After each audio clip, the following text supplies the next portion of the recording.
She's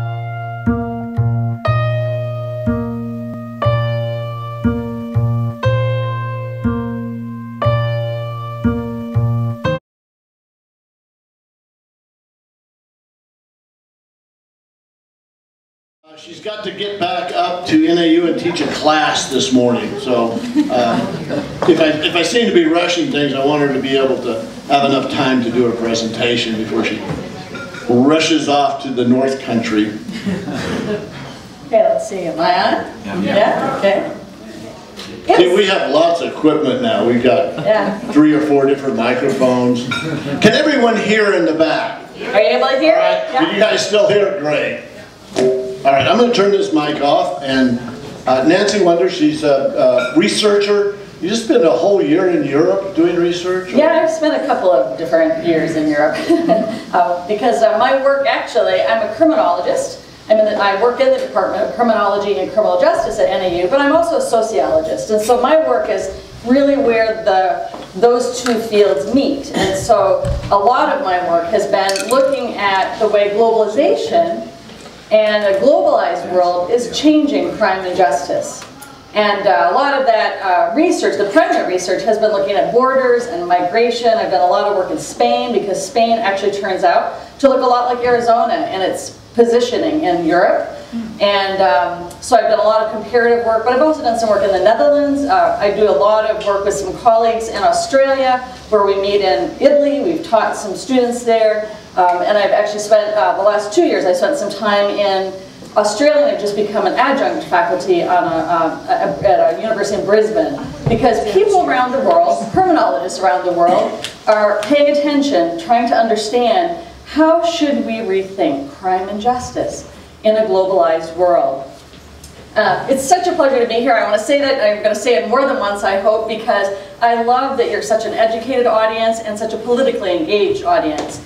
And you're the precisely the kind of people, I think, who we need to encourage to rethink crime and justice in a globalized world. I'd like you to just close your eyes for a second, if you would. And I know, don't fall asleep. Close your eyes. Don't fall asleep, okay? Close your eyes and imagine a crime scene. Imagine a crime scene. Let the first image that comes into your mind come into your mind. Don't try to edit it. Just say, what's that crime scene look like? What's happening in that crime scene? A body. Okay? What happened? A body? Someone's being held up with a gun. Someone being held up with a gun. What else did you see? A murder. Body, blood on the floor. Body, blood on the floor. How many of you found yourselves imagining a fairly violent image like this? Single individual, probably. Yeah? Hurting another single individual. Yeah, I think this is the image that the media fosters about crime in America. And don't get me wrong, we have about 16,000 homicides a year. That's a lot of people who die. But I actually want to argue today that the harms and dangers that most people are affected by and that we should be most afraid of are not those individual offenses. And if I were to interrogate a lot of them, I think, and you'd know this just from reading the paper, ultimately we find out, is this a failure of the mental health system? It's someone who really was not well. And that it isn't the case that's something that, in other words, is highly preventable. If it's a mental health issue, yes it is, but if we had a better mental health system. But I guess what I'm arguing is that there are lots of harms that affect lots of people that we don't tend to think about as crime.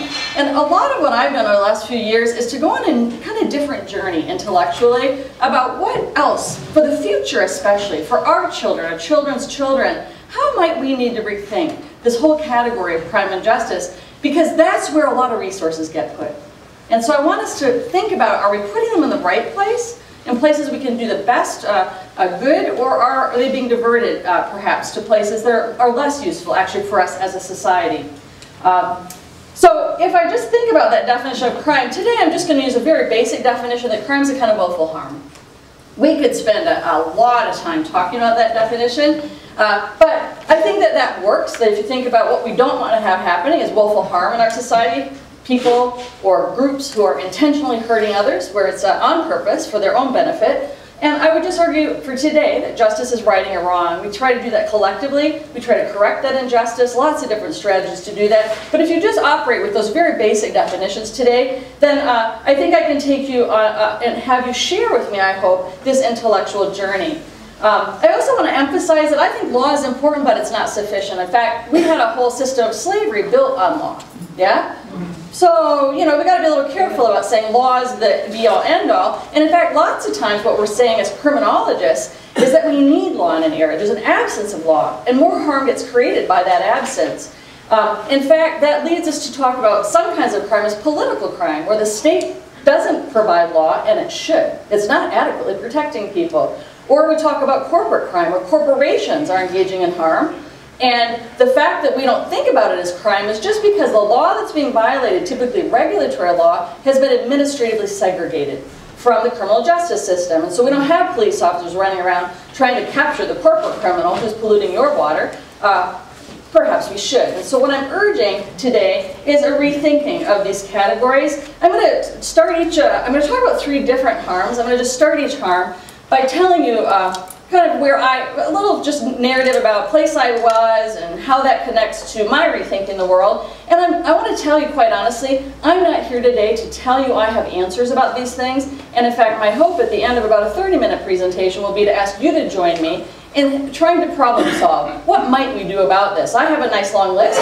I'm interested in what you think about it, because I'm still trying to figure out how we might change public thinking around these issues. Let me start by telling you a little bit about my experiences in Spain. I spent about a decade doing primary research in Spain, and I have to tell you, it was an amazing place to do research. This has been amazing because Spain gets brought into the EU and is viewed as one of the economic engines of the EU. I mean, that economy is booming. They were doing everything right. When we went there in 2010, I believe it was, for 3 months of our sabbatical, it was right during that period that incredible economic collapse happened in Spain. You've read about it in the papers, I'm sure. It happened in Greece. Spain was next. And although I would argue that some of the circumstances are certainly different between those countries, what I was shocked by is how similar it was to what had happened in the US. It really looked the same. Overnight, good friends of ours, we were on a hike with them. They had learned that very day. They're doctors. Doctors in Spain are a state position, much like educators, actually. They work for the government, yeah? It's not a very high-paying job, a middle-class job. They found overnight 1/3 of their wages had been cut. Overnight. They read it in the newspaper, by the way. Yeah? On a holiday, when everyone was off from work for several days. Anyone who's worked in unions know that this wasn't the way it should have played out. But I'm just saying, things changed overnight in Spain. And this really led me on that year of sabbatical to think a whole lot about the economy and what had been happening in the economy. And so I want to talk about the idea of the economic crisis. Let's talk about that. I mean, we know that the economic crisis, and let me say, this is the economic crisis of 2008 and 2009. Some people have argued that this represents one of the most cataclysmic events of our times. Lots of people likening it to the Great Depression in terms of its impact. And we know that it's linked very closely to the financialization of our economy. We have a situation now where, I don't know if you know, but it's been recently reported in the United States that it's just over 40%, so almost half of our GDP and our economy is nothing more than money changing hands. Speculation on money. No productivity, yeah? And then we kind of wonder why we don't have jobs, you know? That's what being counted in GDP. This is a massive transformation in the world economy. That it's now about the money and the value of the money and gambling and guessing about the value of the money. Some people call this casino capitalism. I think it's an apt term to fit what has happened. The financial market is largely unregulated. There are some laws in place, they're mostly not paid attention to. And in the United States, we know that it was collusion between banks, investment houses, and ratings agencies that led to predatory and fraudulent lending, what we call the subprime mortgage crisis. I want to emphasize that it's really corporate concentration in that sector that has created a lot of the problem. We have what many are calling a banking cartel. Top 20 banks control 92% of the market. Let me say that again. The top 20 banks control 92% of the market. And if you just look at the top 3, 44% of the market. I can just tell you that in anything we might call a competitive capitalist economy, that's not healthy, that's not safe, and that's our money that is in those banks, yeah? What they did was they created exotic instruments, but those instruments were designed to spread risk so that they could actually make loans that had absolutely no financial backing. That where those loans called in, they had no money to support that instrument. And what also happened is that the ratings agencies said those banks and those loans were sound. So the ratings agencies knew that these were unusual, but they said they were sound. And we now know that actually the ratings agencies played a huge role also in Europe. Now, that's a kind of list of what happened, but my question to you is it crime? Is there anything about that that's crime? Because when we talk about this in the paper, a lot of people are going, absolutely. When we talk about this, you look at the newspaper, that's not how it's framed. That's absolutely not the framing. So I wanted to think about this. And I've got a couple of different things I want to talk about. The harm. Like I said, willful harm. Was there willful harm? Did harm occur? And definitely, for a lot of people in this country, the loss of your home is a significant harm. Yeah? Suddenly, overnight, people lost something they've probably worked their whole lives for, in many cases. 3.8 million people, that's just one estimate of the number of foreclosures. But get this one, the real estate sector estimates 1 out of 248 households got a foreclosure notice. Yeah.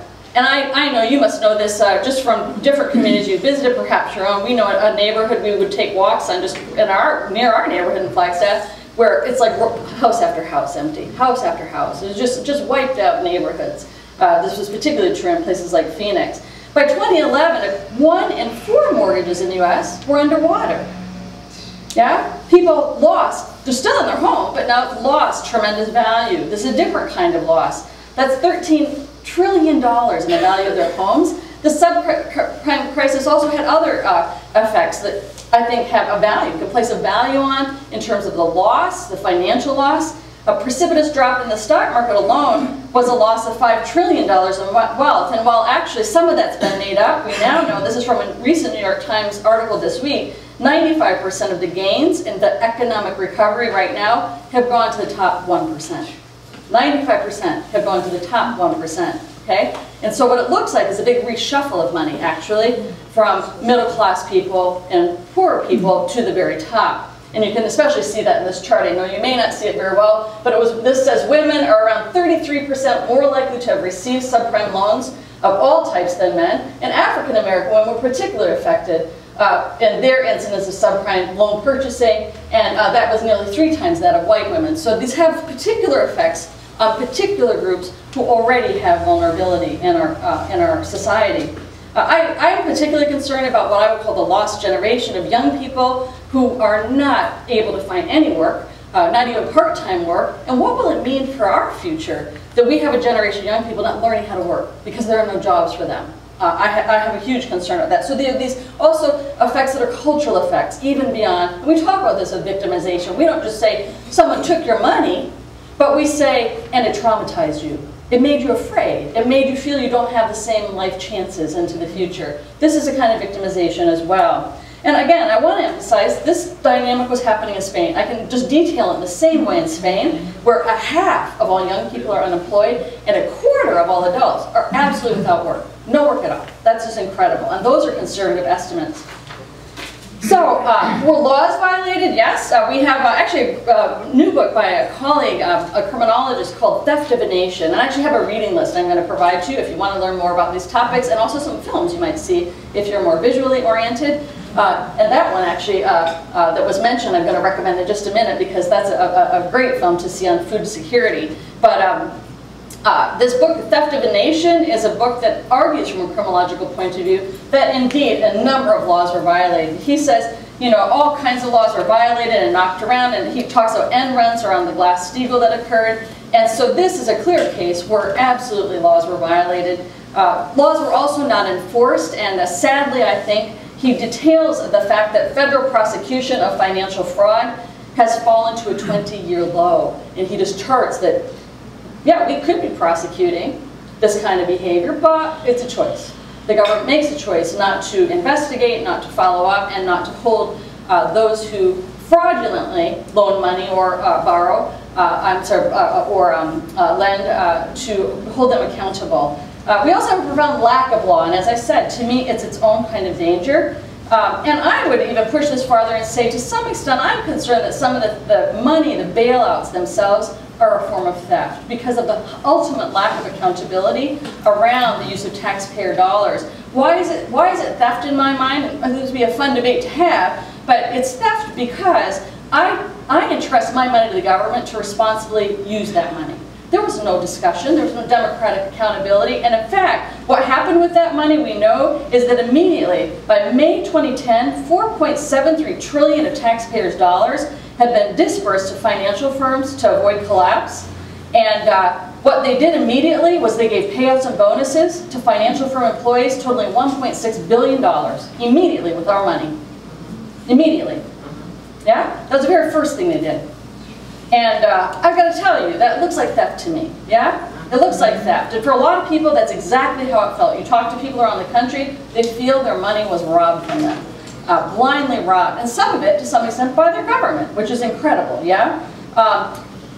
This lack of accountability and our failure to talk about it as crime threatens the justice system as a whole, because when people feel some people get treated differently by the justice system, they don't respect it anymore. And I have concern with that. To a great extent, and it's why I urge you, and I am, struggling to rethink how I think about crime and justice. So far, there have been no effective criminal prosecutions and convictions. In fact, the only thing that's happened, to my knowledge, is a huge settlement where a lot of the banks said, we'll give a lot of money. That averages, by the way, about $868 per lost house.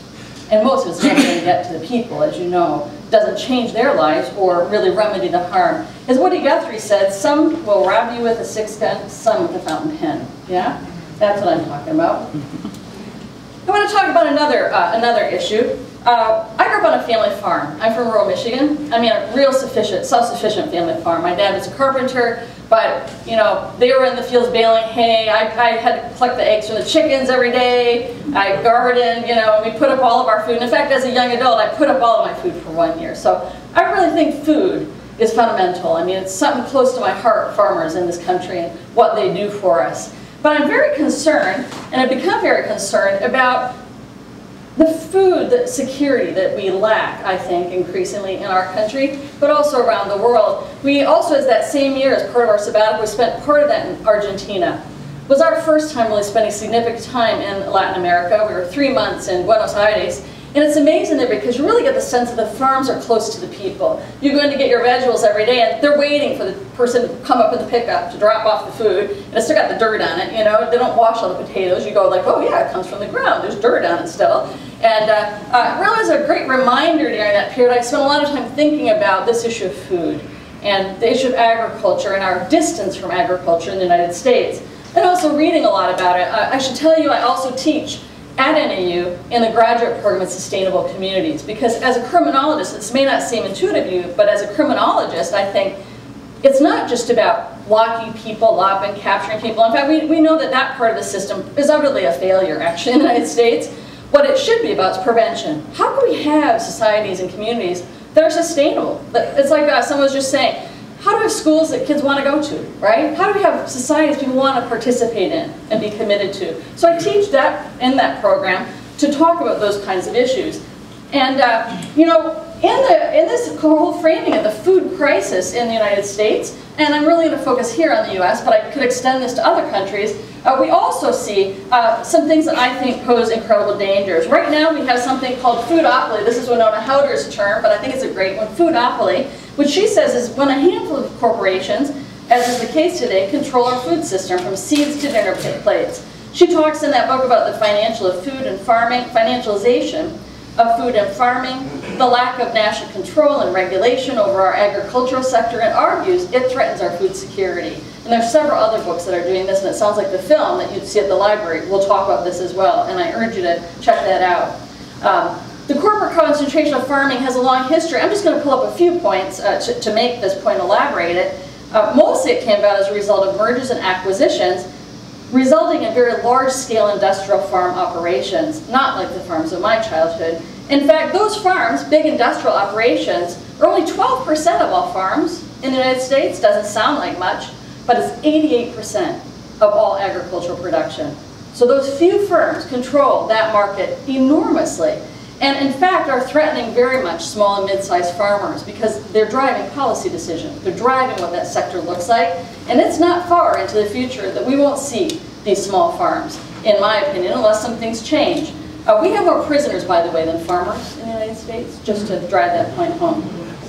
Now, how the protections for small and mid-sized farmers historically had to do with the development of a grain reserve. And there's a long history here that may not interest you. I just have to mention that grain reserve because what it meant is that by holding back grain when there was a lot coming onto the market, we could avoid price volatility. Farmers could stay in business. They could still pay their bills. They knew for certain they'd have some, the government was playing a role in trying to make sure they'd get their money to pay their bills. What happened though in the mid-1990s was a new program. They got rid of those farm reserves, or actually really reduced them severely, and instead put in place target rates for commodities. And by the way, this was very much influenced by the rise of big industrial agricultural firms who found this to be better. They were interested in commodities and commodity trade. What's interesting about this, and let me drive this point home, is that if the price falls below a target rate for that commodity now, it's not a grain reserve system, but the USDA will turn to American taxpayers and will pay the cost of production. Those are called farm subsidies. Does this sound familiar?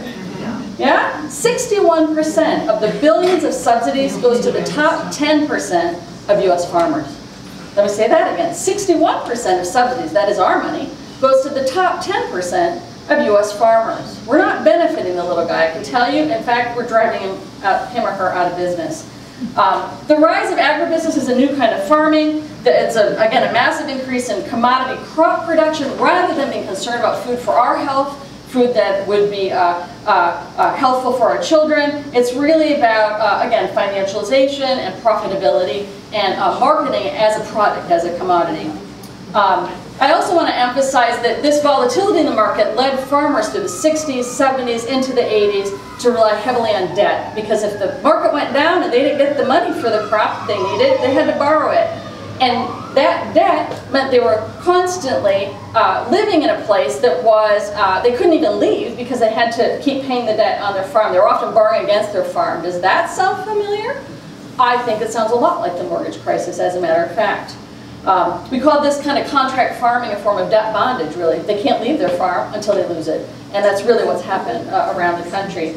My question for you is this crime? Is there anything about this that's crime? I think we look at the harm. To me, quite clearly, there's significant social harm associated with this concentration of power and agribusiness as a way of doing farming. Food insecurity, we know, has increased. In fact, the USDA, which I would say is a very conservative source, says that 14.5% of households in the US are food insecure. That is, people don't have enough food. The food that they have can't sustain them because either it's of poor quality, and I can also tell you some researchers say 1/3 of all dog food sales in inner cities goes for human consumption. So that's what I mean by food security too, that what you can afford to buy is like disgusting. It will not feed you. It's also how McDonald's, by the way, feeds a lot of our children, because what people can afford to buy. In urban areas where there are what are called food deserts. Grocery stores won't locate in urban areas, and so kids are eating crap. And then we wonder why they go to school and can't think, yeah? Our food is also being poisoned through agribusiness, I would argue, and this is again a framing that Howder uses very much.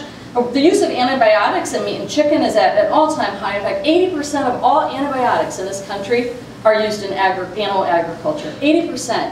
And what it means is when you go to the hospital and you need that tetracycline or amoxicillin, because the animals have been getting it, you're probably immune. The ability for you to have that work on your behalf is very low. In fact, the EU and the World Health Organization have argued for limiting these antibiotics in animal products, but the US has utterly failed to take strong action. And our children are at incredible risk because this next generation we see even higher concentrations of these antibiotics. In this sense, the corporate concentration of food has made us less safe. I also think, I could go into further detail about that, but let me just say that Howder does a great job of going through many different recalls and food contamination instances. And I'm sure that you'll remember, for example, I think it was peanuts, where hundreds of people were made ill, but also a lot of people died as a result of the failure to engage in any safety measures to protect our health in those industries. And And oh, I have here somewhere, oh, I'll come back to that point.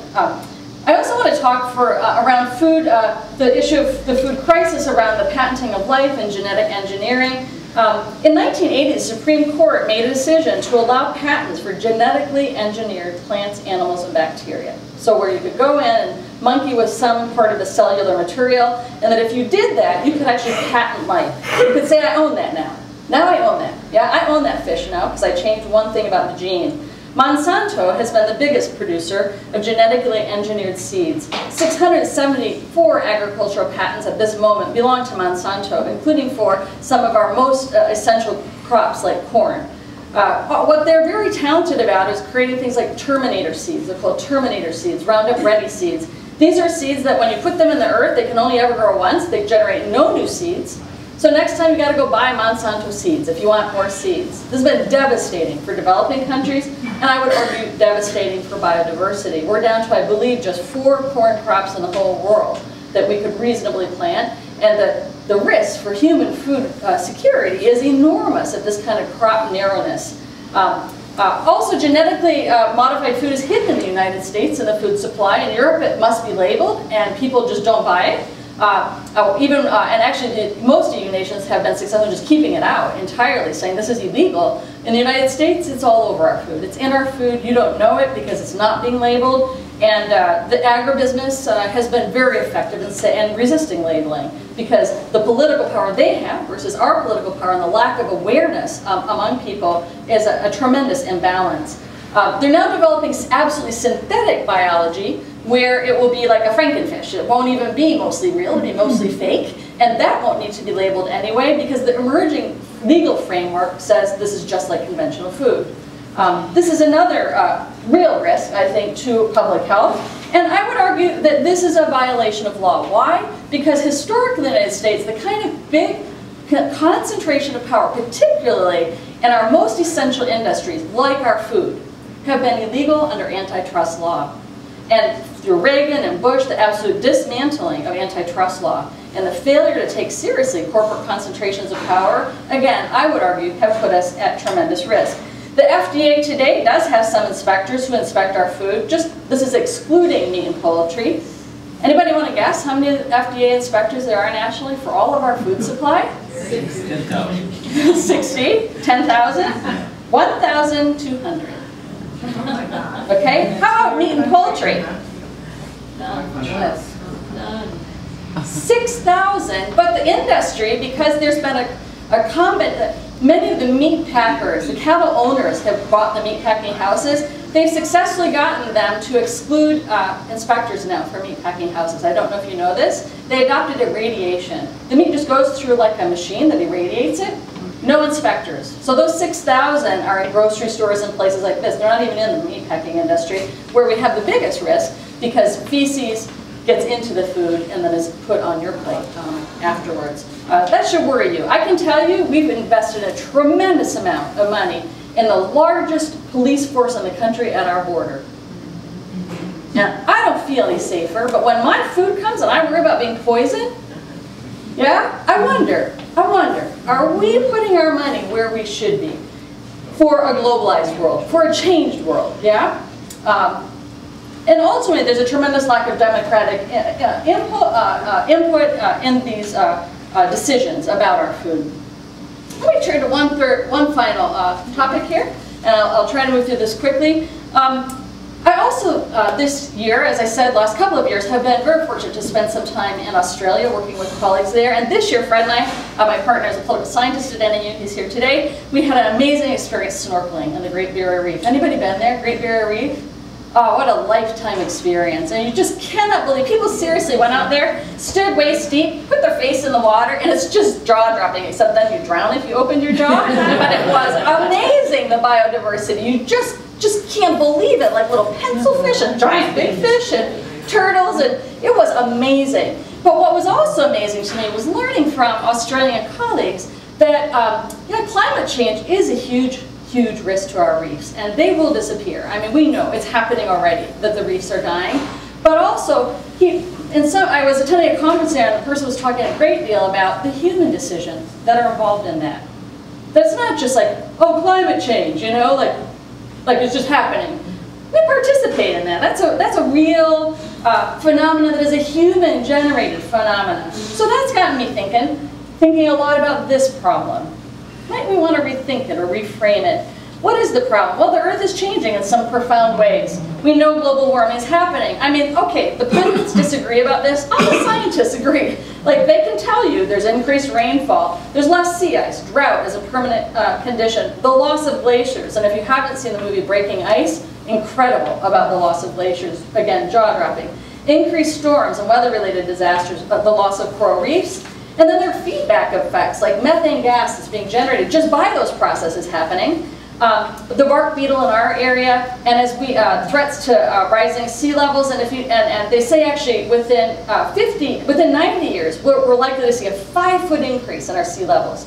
I mean, whole areas that are on the beach will be gone; they'll just be underwater. And then if you don't buy that, just think about the forest fires we've been seeing around here, or what's happening in Colorado and has been in the news, which they're saying is a 1,000-year event that many are attributing to some of these profound changes. According to Christian Parenti, in the new book he's written called Tropic of Chaos, disruptive climate change is a certainty. Some of my comments today are going to draw on this particular book, but also other evidence has been provided by the government. You know, we thought the projected time frame for climate change wasn't too, yeah, we had some time. We had some time to think about it. Now we know that our projections were way off. This isn't a concern about our grandchildren.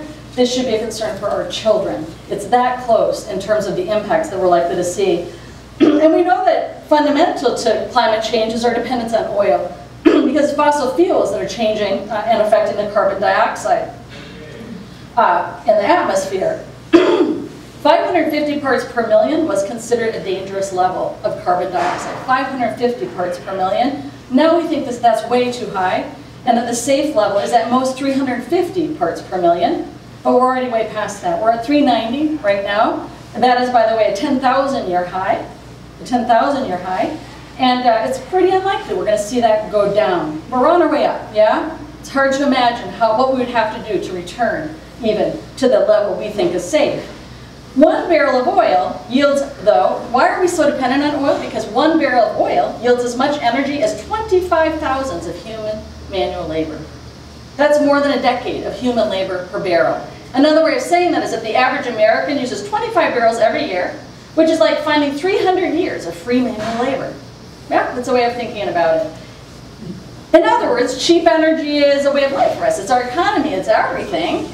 And in order to rethink that, we'd have to rethink our way of life. It's quite a radical thing. And I actually saw in your Red Rock News that there's some sustainability conversation in your community plan, and I applaud that. I think it's fundamental and absolutely essential to be having that conversation as part of a political project we all have to be engaged in.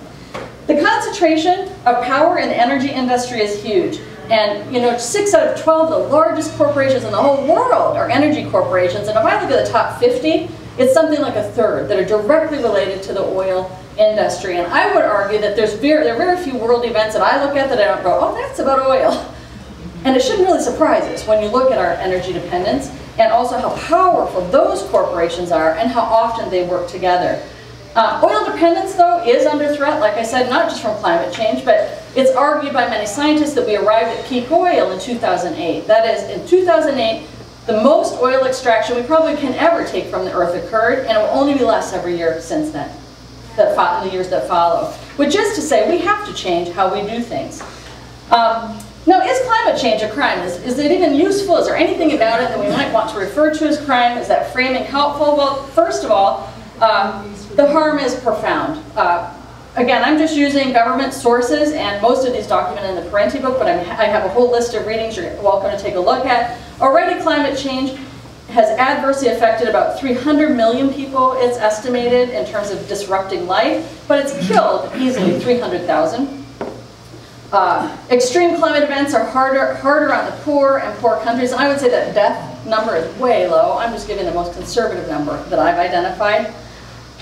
But the gravest effects of climate change are probably going to be those on human migration. There will be massive dislocations into the future. Just by 2050, which is not that far away, it's estimated there will be 700 million climate refugees who will be fleeing areas that they can no longer live because of extreme weather or climate events. The catastrophic convergence, that's a term from Parenti's book, this catastrophic, he calls it a catastrophic convergence, which is the intersection of this massive migration around climate change with already existing crises of poverty and violence. And he argues they're going to compound and amplify each other, particularly in the Tropic of Chaos, which he identifies as a zone of about 46 countries that are profoundly impacted by these changes, and he says already are. Africa, parts of Africa where we're seeing a lot of disruption, Afghanistan, also Pakistan, so places already we're seeing tremendous unrest. And here's a lot of that unrest actually has to do with climate change and details why. But I also want to say, here in the US, we're going to be affected as well, and we already are, as you know from witnessing some of the massive climate events that have been affecting our nation. According to Parenti, and this is a quote, the Pentagon is already planning for a world remade by climate change. They're not necessarily telling us, but he provides lots of documentation about an ongoing conversation there about how will the U.S. contain and police failed states? How will it manage the refugees? How will it keep peace between warring factions? And again, arguing that the rise in violent conflict is already occurring. Also, I want to argue that corporate decision-making right now is determining our ecological future because ultimately the U.S. has not stepped up and put in place the kind of regulations that would prevent these foreseeable willful harms that are going to result from continued dependence on oil. Fossil fuel companies are very, very powerful. It's not that alternatives don't exist. It's that they have the power to ensure that you pay for cars, that you pay for the things that require oil. And deregulation during, again, the Bush and Reagan years in particular, has led to also a lot more pollutants in the environment than we would have had EPA continued to be enforced, had the policies we did put in place, social regulation in particular, had those continued to be enforced. Australia's done an interesting job of putting a carbon tax, actually, on businesses, and it looks like that's going to be undone, though, with the new administration. There's some talk, I know exactly. So Australia does provide an interesting example, but it is just one. Now I'm going to stop there and ask you to help me do two things, because I'd like this to be just a little more conversational. That's really what I want to say. These are some of the things I've been thinking about. Are they crime? Are they challenges that we should call upon our justice system to engage, yeah? Because we have huge resources right now being deployed to make sure that you're safe, that your televisions don't get stolen, yeah? That your car radios stay in your car. We can call, I can go to the parking lot right now and be like, hey police, my car's been broken into. What about your food? What about your environment, yeah? And what about your assets, the hard-earned money you've put in a bank, or you've invested in a market because you had some security. You thought that provided some security for the future. What about those things? So I'd like to ask two questions, and I'm going to just facilitate this. The first is going to be, when I talk about these three things, what do they have in common? What do you think these three things have in common, if anything? Yes? It's all about control. All about control. And they're working on controlling money, which they're pretty close to, but it's food now and water that they want to get their hands on that so they can control the people. But the one thing that really bothers me too about Monsanto and others is their attack on the farmer, you know, the one that's producing, I think it's blueberries that really have a good healthy effect on the body. They went and charged him with crime of some type. Right. And I think this is horrible, and it's really not in the public consciousness, and it should be. That the way big government and big corporations are going after and criminalizing the farmers. Absolutely, and actually on this issue of Monsanto, I should probably mention there's a bill before Congress right now where Monsanto is trying to get Congress to approve the inability of local communities to call for food labeling. That it would be illegal, actually, for a local community to say, well, in our town, we'd like that labeling, yeah, or in our state, we'd like that labeling. So their effort right now, their ongoing efforts to really limit the ability of any kind of democratic accountability, like they know where the important issues are that would affect them, And trying to keep people out of any of that decision making is absolutely key. What else was in common between these three? Going back to my original point, yeah, my original question. And concentration of power, absolutely, excellent point. Yes. I think it's related to the three, but it's also related to what you just said. Yeah. And it has to do with the control, the large corporate influence and control on how and what legislation is written in our state legislatures through what's the organization? Yeah. Yeah, whatever that is. Yeah, yeah. That organization which actually feeds legislative wording and suggestions into Yeah, absolutely. I mean, I think that. And it's just so. I don't know how we. The problem that I see is I don't know how we hit it this way. I really, And I'm going to take that to the next theme. Let's just talk about some of these things in common, because that gets us, I think, to that place. And you're absolutely right. To the extent citizens don't feel they have very much direct access to the construction of regulation or rules around this, then where is the democratic accountability? And as I said at the very beginning, one of the things that happened in our country legally was what I would call an administrative segregation of regulatory law from the other body of law we would think of as the criminal law. People get treated differently, yeah? If you're rich, if you have resources, or you're a company, there are people before the law if they want to talk about how their profit was affected, but they're not people before the law if they do something wrong, yeah? And I just think you've got to have it one way or the other. To me, it's a sense of fundamental fairness about how we think about this. Yeah, what else? Well, this is really to do with the same subject. Yeah. I mean, broadening it a bit, I think one of the biggest issues, maybe not here in this state, but certainly in Colorado, and of course on the east, is fracking.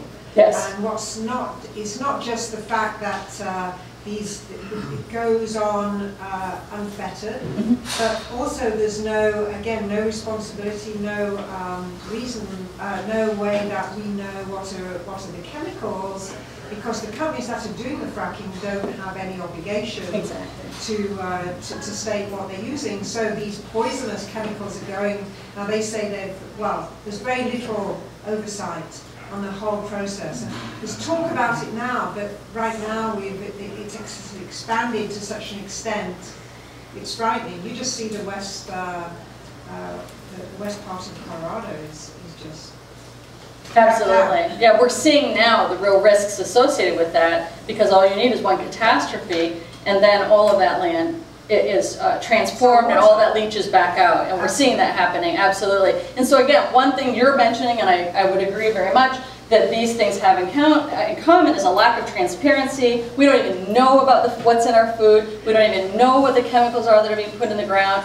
There's no transparency about it. Again, no democratic accountability at this time. And that is very, very dangerous. Yeah, we can all complain when people start dying from bad food or their water. If you've seen any of these films on fracking where like chemicals are bubbling up in people's kitchens when they turn on the sink, it's creepy, yeah? And until that's you might say, well, I don't have to worry about that. But we learn about it through processes that are transparent, where tests are done first, not later, and we have to demand that, yes? I think of evolution, and I think that this is it's a component of human evolution where there's a faction of us human beings who dwell in short-sightedness, which leads to greed, and self-interest is a motivational factor for many people who just isolate themselves and do not have a large global picture and do not allow themselves to see that, and increasingly have less and less time to engage in higher order thinking skills to see that we need to have vision. We need to be visionaries and think about the well-being of all human beings as a group together and work towards that end, instead of we need to eliminate that grasping greed that is the child brain. Absolutely. And I want to emphasize, and I haven't in this talk, but certainly as a teacher, I would emphasize how important the cultural component is. It is about teaching our children. It is about how we think about our own society and what it is we value. But I would also say that throughout time, certainly throughout the contemporary period, Law has been a valuable resource for constraining people who actually don't play by those rules. Yes, we have them. I don't think they characterize humanity, by the way. I think most people, all of us, can't survive except for the care of each other. We would die. We would simply perish. We are social. We require each other. We learn that from the beginning. The people who don't learn it or who are taught to think differently about the world, we constrain through law. And we have no hesitation. We have about 3 million people locked up today. Way too many, by the way. Way in excess. That'd be another whole talk I could provide to you. My own concerns about that, why that's a fundamental waste of money. Waste of money. The one thing we know that causes crime is locking people up in prison. How stupid is that, yeah? But we can afford to waste those people because a lot of the dynamics that I've talked about here. What do you do with people who live in houses or live in parts of communities where there are no jobs? What happens when we have just a fight? We're just playing in money. It's casino capitalism. There are no jobs. What do you do with people? And so it's very easy to lock them up as a way to demobilize them. What are you going to do when people try to hustle in their own way outside of the boundaries of this? People who have resources don't like that. And I'm not saying, I mean, this is a percentage of people locked up I'm happy to have there. I've worked in a prison, and I think it can help to provide for our public safety. But we're not talking about incarcerating the corporate criminals. We're not saying let's have a death penalty for them. We don't have that conversation in this country, and I think we should. I really think we should. I think we need to change our thinking. My dream for you is that you leave here today, and if someone says, imagine a picture of crime, you imagine that corporation that stole the people's money through fraudulent mortgage lending, where they knew the person couldn't pay for it. They knew that. Come on, they knew that. They have all kinds of metrics to know it, yeah? Who adulterated your food, someone who's putting poisons in your food. That's the image that should come into your mind, because that's the real danger. It really is. Truly, the number of people affected is far greater. And I also want to emphasize in this conversation, government has a role to play. It has a role to play, used to play that role for us, and it stopped. It's not doing that for us in the way it did before, because there was an effective dismantling of regulation. During a couple of Republican administrations, we need to demand that that be returned to us for our protection. I think that it's, you know, right now our taxpayer money is used to finance big business through subsidies, a big call for returning the grain reserve to farmers, so small and medium-sized farmers can exist, or having accountability around the use of taxpayers' money. That maybe they shouldn't just be able to make that decision split second because they say, oh, the banks are too big to fail. Nobody wants the banks to fail, but really? We're going to pay the top people to, right, have big salaries? I don't think that's what anybody wanted. And I also want to emphasize the harm in all these cases falls to the people most vulnerable in our society, and particularly to children. And I know that sounds like very bleeding heart, but you know what? I have kids, and I care about their future. And as the person back there said, even if you don't, you care about humanity, and that's what we're talking about. I do have a quick list of things. I know I'm probably running out of time here, yes? And how are we doing? We don't have a restraint. But I do. 10 o'clock. You got 4 minutes. 4 minutes. Yeah. Let me give you my list of some things I thought about. I don't have to leave exactly 10, but by 10:15 I better be in that car. My students will be sitting there very annoyed. So, globalizing and greening crime and justice means to be rethinking our discourse and our language about crime and justice for the future. We need to do it. We need to do it. Yeah? It means having the political will to take some collective action about this, and looking for political leaders who will lead the way. And I think it's both of those things. This, I know, sounds very easy to do, but you are a very influential group in your own community, and you can see people who will stand up to for the little people, who will think about democracy as a principle, about transparency and the kinds of principles that we've been talking about here, and be willing to think about some constraints on corporate power. I think if we don't do that, we will all live in a different world into the future. I'm so sure of that. And I think but I'm a very hopeful person. This world has changed many times, continues to change and evolve, and we play a role in that. So let's not step away from our human responsibility. I believe in the strategic use of the justice system. I think it helps to call it crime. At a rhetorical level, it's honest. When people lost all that money in that crash, my mom lost 25% of all of her retirement. She lost it in the year she retired. I'm sure you know people like this, and many of you may have been directly affected in that way. And that is just huge, huge shock, sense of theft, sense of violation. So, you know, I think that I think the courts can play a role. I think legislation can play a role. I think enforcement of antitrust is essential and can be done. We've done it. We can do it. We can ask for that. We can ask for very simple laws like a moratorium on new genetically engineered plants and animals until there's a framework for the tech food being put into our system. I think we can demand those kinds of things. We also need to invest in alternatives, and even locally, and I really appreciate that we're in a community where we see those kinds of investments, not all the time, but more often than in some other communities, and a restoration of the sense of the commons. Water is a great example. Many countries are now moving under the World Trade Organization's pressure to privatize their water, but what you might not know is that's happening throughout the US as well. In Mississippi, when city governments are finding they can't pay the bills right now because fiscal crisis now is affecting cities everywhere, what are they doing? Things like privatizing their water. And for poor people, I'm sorry, everybody needs water. And to have to pay for such a basic, elemental need, to me, is just crazy. But that's the way cities are getting money. And again, these are broader dynamics about corporate power. We also need to place some value on our natural assets. I don't have that up here, but people talk about things like Sky Trust. In other words, as long as corporations don't have to pay for the air, they can pollute all they want. And so there are creative ideas out there about how can we place a value on it that at least gets entered in as accounting for something, that we need clean air, clean water for our future. And I think we need to rethink endless growth as a model. In Argentina, that's very much what was happening there. They're trying to think about how to run an economy for the people, not for a global market. And I finally would just want to say I think the personal is political, and it's also about the choices you make. And I might say things like, think about what you buy, but then I really want to say just don't buy very much. Yeah, that would help. Think also about what you eat and where it comes from, and think about supporting your local farms. We have a CSA that draws from your valley, and I appreciate the farmers who grow that food. And live with a small ecological footprint every single day. These are simple things, but they change the world. I believe it.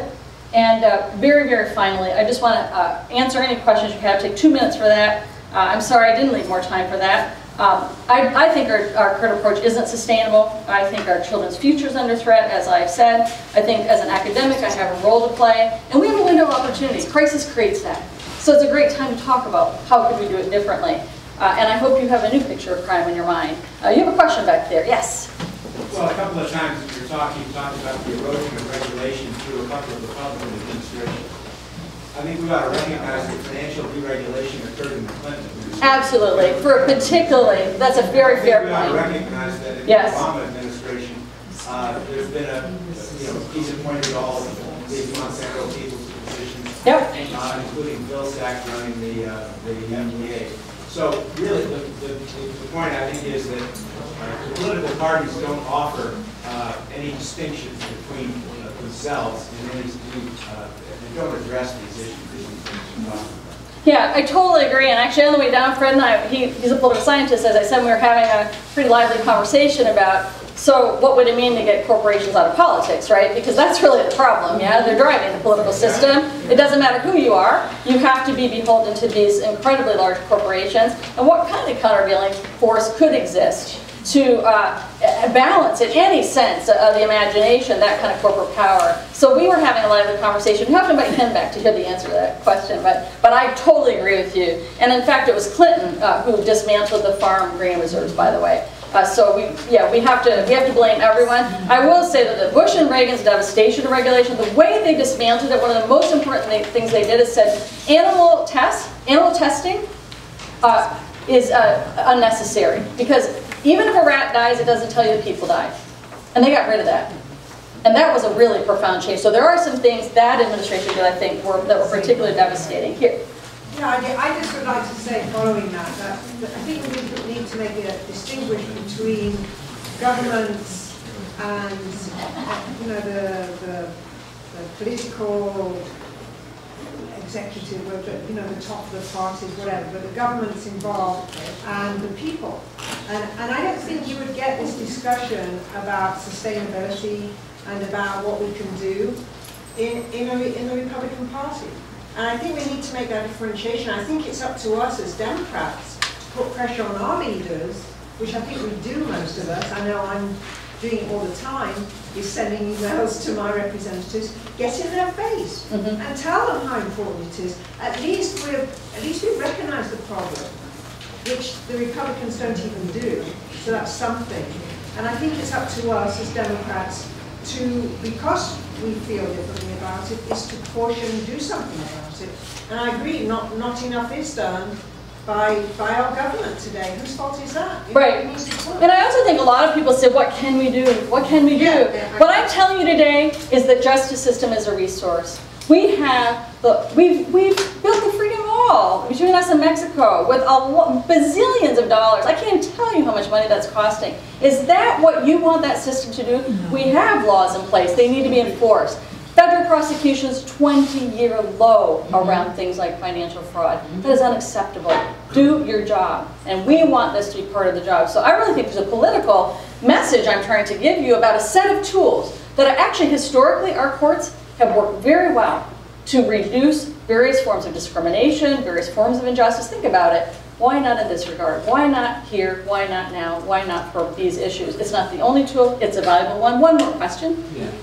Clinton also deregulated Wall Street to allow the recession to occur. Oh, yeah. Yeah. I mean, I think there's plenty of finger pointing we can engage in. I think our challenge today is to figure out what we can do to turn the tide, to make a difference, and to try to create a better future for ourselves and our loved ones. And I'm very hopeful about that, like I said, and I really appreciate the opportunity to come here, share my thinking with you. And I do have cards here today. I have a list of resources. I think Fred has sent that around.